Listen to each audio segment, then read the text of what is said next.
अस्सलाम वालेकुम रहमतुल्लाहि व बरकातुहू। आज हम देखेंगे गुप्त अहद यानी गुप्त सल्तनत के बारे में। पिछले वीडियो में मैंने मौर्य एम्पायर के बारे में पढ़ा चुकी हूँ। अगर आप इस चैनल पर न्यू हैं तो मेरे चैनल पर विजिट करके सारी वीडियोस को आप आराम से देख सकते हैं। आप लोगों को जो नज़र आ रहा है सोशल स्टडी का सिलेबस है। आप चाहे सीटेट का एग्ज़ाम दे रहे हो, स्टेट का एग्ज़ाम दे रहे हो, ऑलमोस्ट सिलेबस जो है सेम होता है। आज हम पढ़ेंगे गुप्तास के बारे में, गुप्त अहद के बारे में पढ़ेंगे। तो पिछले वीडियो में मैंने थोड़ा बताना आप लोगों को भूल गई कि कलिंगा की वार जो है, कलिंगा की जंग जो है उड़ीसा, जो प्रेजेंट कहाँ है कलिंगा, उड़ीसा के मुकाम पर हुई। कब हुई? 261 क़ब्ल मसीह पर जो है ये कलिंगा की जंग हुई। और जो है इस जंग के बाद अशोक आज़म जो है, चंद्रगुप्त अव्वल का जो है मौर्य दौर का फाउंडर जो चंद्रगुप्त है, इसका पोता अशोक आज़म ने उस जंग की तबाहकारी शिद्दत खून खराबे से दिली सदमा हुआ। कौन सी जंग के बाद? कलिंगा वार के बाद इसने और मज़ीद जंग ना करने का फ़ैसला किया। और जो तारीख़ में पहला बादशाह है जिसने जंग को फ़तह करने के बाद कोई जंग ना करने का फ़ैसला किया। कौन? अशोक आज़म। आज पढ़ेंगे हम गुप्त अहद के बारे में। जो गुप्त अहद को जो है गोल्डन एज के नाम से भी जाना जाता है। आपको एग्जाम में पूछा जाता है गोल्डन एज किस दौर को कहेंगे, तो आप कहेंगे गुप्त अहद को कहेंगे। इसका फाउंडर कौन है? श्री गुप्त है। आपको एग्जाम में पूछा जाता है, फाउंडर के नाम भी याद रखना बहुत ज़रूरी है। एक एग्जाम्स में 1 नंबर का सवाल पूछा ही जाता है। फाउंडर्स कौन कौन है? फाउंडर कौन है इसके? गुप्त अहद के श्री गुप्त है, श्री गुप्त। और जो है चंद्रगुप्त अव्वल, चंद्रगुप्त अव्वल को जो है फर्स्ट इंडिपेंडेंट रूरल कौन है? चंद्रगुप्त अव्वल को ही कहा जाता है। फर्स्ट इंडिपेंडेंट रूरल कौन है? आपको एग्जाम पूछा जाए तो आप कहेंगे चंद्रगुप्त अव्वल ही है। चंद्रगुप्त अव्वल के बारे में थोड़ा देखते हैं। उसका जो है दौर कब से कब तक रहा? 320 ईस्वी से जो है 320 ईस्वी से 335 ईस्वी के दरमियान जो है इसका दौर गुजरा है। एडी किसे कहेंगे? BCE before common era. आप मुझे कमेंट्स में बताएंगे एडी का जो है क्या होगा। चंद्रगुप्त अव्वल जो है, चंद्रगुप्त अव्वल को जो है लक़ब दिया गया था, यानी उसको जो है महाराजा धीराजा के लक़ब से जो है पुकारा जाता था। यानी कोई भी एक राजा होता है तो उसको एक लक़ब दिया जाता है उसके कारनामों की वजह से। इसी तरह जो है चंद्रगुप्त अव्वल को इसके कारनामों की वजह से जो है महाराजा धीराजा का जो है लक़ब दिया गया था। और सुनहरी सिक्कों से ज़ाहिर होता है। सुनहरी सिक्के किसके दौर में है? तो आप कहेंगे चंद्रगुप्त अव्वल के दौर में जो है सुनहरी सिक्कों से ज़ाहिर किया जाता है उस दौर को। और जो है लच्छवी शहजादी कुमार देवी से जो है रिश्ता अजवाज कायम किया। यानी कुमार देवी से किसकी शादी हुई? चंद्रगुप्त अव्वल की जो है कुमार देवी से शादी। कौन से ख़ानदान से ताल्लुक़ रखती थी? लच्छवी ख़ानदान से जो है कुमार देवी लच्छवी ख़ानदान से जो है ताल्लुक़ रखती थी। अब देखते हैं हम इसके इंतकाल के बाद, यानी किसके इंतकाल के बाद? चंद्रगुप्त अव्वल के इंतकाल के बाद यानी मौत के बाद जो है उस तख्त नशीनी को संभालने के लिए उसका बेटा सुमरगुप्त आया। कब आया? कौन सा दौर से कौन से दौर तक तख्त नशीन हुआ? वो 375 से जो है 335 ईस्वी के दरमियान जो है वो सुमरगुप्त अपने तख्त पर क़ायम रहा। वो पीर शामी बुक में जो है ज़िंदगी के कारनामे, यानी इस बुक में जो है ज़िंदगी कारनामे किसके? सुमरगुप्त के ज़िंदगी कारनामे इस बुक में बयान किए गए हैं। और सबसे इम्पॉर्टेंट, नेपोलियन ऑफ इंडिया किसको कहते हैं? तो आप कहेंगे सुमरगुप्त को कहेंगे। आपको एग्जाम्स में पूछा जाता है नेपोलियन ऑफ इंडिया किसको कहा जाता है, तो आप कहेंगे सुमरगुप्त। सुमरगुप्त कौन से पीरियड का है? तो कौन से डायनास्टी का है? तो आप कहेंगे गुप्त सल्तनत का जो है सुमरगुप्त सेकंडवा हुक्मरान है। ओके। और जो है इसके बारे में थोड़ा तफसील से तो नहीं देखेंगे, थोड़ा बहुत जो इम्पोर्टेंट्स है वो देख लेंगे। और जो कोई राजा का खिताब इसको जो दिया गया था, किसको? सुमरगुप्त को दिया गया था। सुमरगुप्त की जानशीनी की तफसीली हालात इलाहाबाद के सुतून के कुत्बे पर मिलते हैं। कुत्बे किसे कहते हैं? इंस्क्रिप्शन। सुतून के कुत्बे पर मिलते हैं। सल्तनत जो है सल्तनत से कहाँ तक गुजरी है देखते हैं। ये सुतून का कुतबा, ये जो सुतून के कुतबे हैं सुमरगुप्त के तारीख़ी मार्किस की जो है हैसियत रखते हैं। ओके। यानी उस सल्तनत की जो फतूहात की वजह से काबिल लिहाज तक, किस लिहाज तक जो है फैली हुई थी, ये कुतबे हमें मालूम होता है, बताते हैं। ओके। और जो है सुमरगुप्त की सल्तनत कहाँ से कहाँ तक फैली हुई थी हम देखते हैं। आप लोगों को नज़र आ रहा है ना? मुझे ये भी बता दीजिएगा। इसकी जो है सल्तनत हिमालय से लेकर जुनूब में नर्मदा तक, कहाँ तक, जुनूब में नर्मदा तक, और जो मशरिक़ में ब्रह्मपुत्रा से लेकर मशरिक़ में ब्रह्मपुत्रा से लेकर मगरिब में चंबल तक जो है इसकी सल्तनत फैली हुई थी। ओके, किसकी, सुमरगुप्त की। और जो है सुमरगुप्त में एक मशहूर दरबारी शायर था जिसका नाम आप लोगों के एग्ज़ाम में पूछा जाता है, ये भी याद रख लेना ज़रूरी है, हरिसेना। ओके, हरिसेना जो है एक सुमरगुप्त का जो है मशहूर दरबारी शायर था।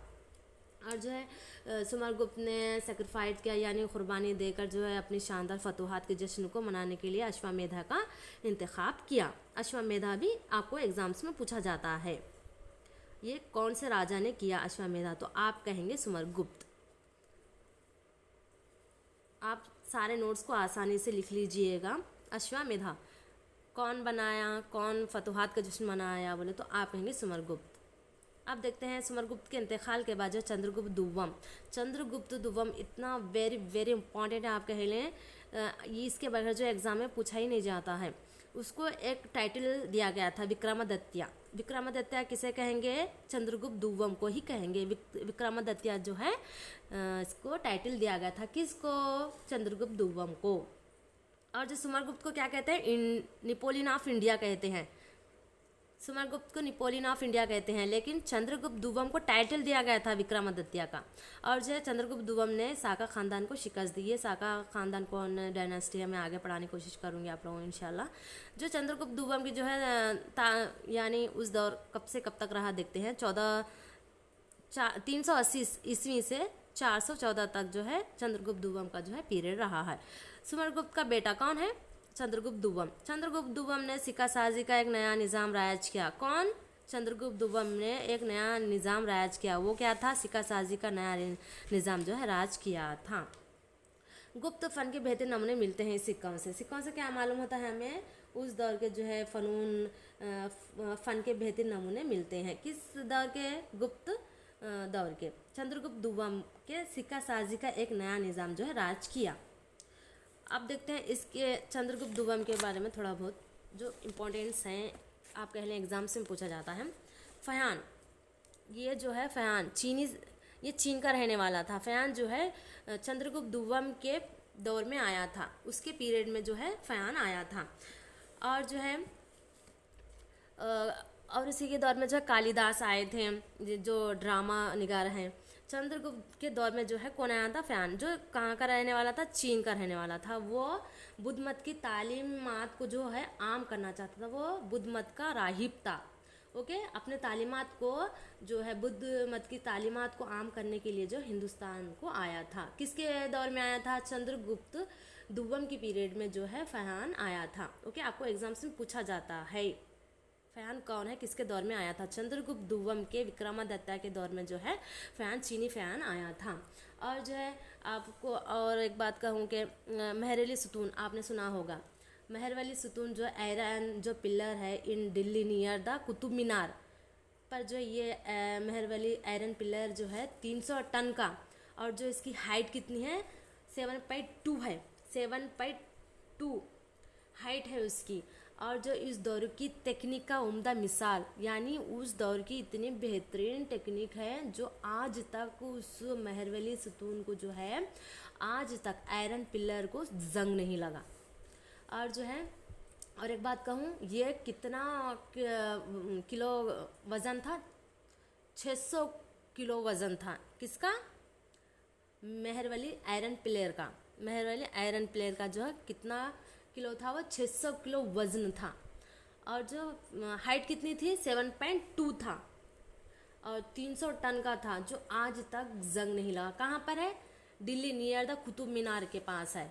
विक्रमादित्य के दौर में जो है फ़यान आया था। ओके, और जो है इसके बारे में थोड़ा बहुत आपको मालूम होना चाहिए कि ऑनियन और गार्लिक जो है उस दौर में नहीं खाया करते थे। और फ़यान जो अपनी किताब में लिखता है कि वो अपनी किताब में यहाँ के लोग जो है खुशहाल हैं, और जो है यहाँ की ज़राअत के बारे में भी, वहाँ की ज़राअत जो है अच्छी यहाँ की ज़मीन बहुत ज़रख़ेज़ है, ज़राअत के बारे में बताया है। चंद्रगुप्त दुव्वम के मौत के बाद जो है कुमारगुप्त अपने तख्तनशीन पर बैठा। कब तक बैठा, इसके दौर देखते हैं। 414 ईस्वी से 455 के दरमियान जो है इसके तख्तनशीनी हुई। चंद्रगुप्त का बेटा कौन? कुमारगुप्त, वो अमन व तरक्की के लिए मशहूर है। यानी उस दौर, यानी कुमारगुप्त का जो दौर है वो अमन व तरक्की के लिए मशहूर रहा। और जो है आखिरी आयाम में, अब डायनास्टी ख़त्म होने, जवाल होने के लिए कुछ ना कुछ ज़रूरी तो है ना, इसलिए आखिरी आयाम में जो है सियासी बेचैनियाँ पैदा हुई, जिसकी वजह से कुमारगुप्त की जो है सल्तनत चले गई। यानी इसका इंतकाल होने के बाद, यानी उसकी मौत होने के बाद स्कंदगुप्त उसके तख्तनशीन हुआ। किसका बेटा था ये? कुमारगुप्त का बेटा था। इसका दौर जो है सियासी मुश्किलात से भरा हुआ था। स्कंदगुप्त के दौर में जो है, उस दौर में जो है बैरूनी हमले भी हुआ करते थे, और जो है अपने गुप्त सल्तनत को जो है महफूज रखने के लिए जो है बैरूनी हमले के ख़िलाफ़ जो है गुप्त सल्तनत का दफ़ा किया। ओके। और इसका दौर यानी स्कंदगुप्त का दौर जो है सियासी मुश्किलात से जो है भरा हुआ था। और इसके बाद जो है स्कंदगुप्त के बाद आखिरी हुक्मरान कह लें आप, लास्ट हुक्मरान जो है विष्णुगुप्त है। विष्णुगुप्त किसका बेटा था? स्कंदगुप्त का बेटा था। कुमारगुप्त का कौन? विष्णुगुप्त कौन है देखते हैं। विष्णुगुप्त जो है कुमारगुप्त सुव्वम का बेटा था। किसका? कुमारगुप्त सुव्वम का बेटा था। कौन? विष्णुगुप्त। वो अपने बाप का जानशीन बना। शायद इसने 550 तक हुक्मरानी की। कौन? विष्णुगुप्त। और इस गुप्त सल्तनत का जो है आखिरी हुक्मरान बना, और जो है इस सल्तनत की जो है ज़वाल पजीर हो गई। हिंदुस्तान की तारीख़ से जो है गुप्त सल्तनत की जो है नक्शे से मिटा दिया गया। और कुमारगुप्त के बारे में थोड़ा बहुत देखते हैं। कुमारगुप्त जो है अपने दौर में जो है, कुमारगुप्त के बारे में थोड़ा बहुत देख लेते हैं। उस दौर में जो है, यहाँ देख लीजिएगा,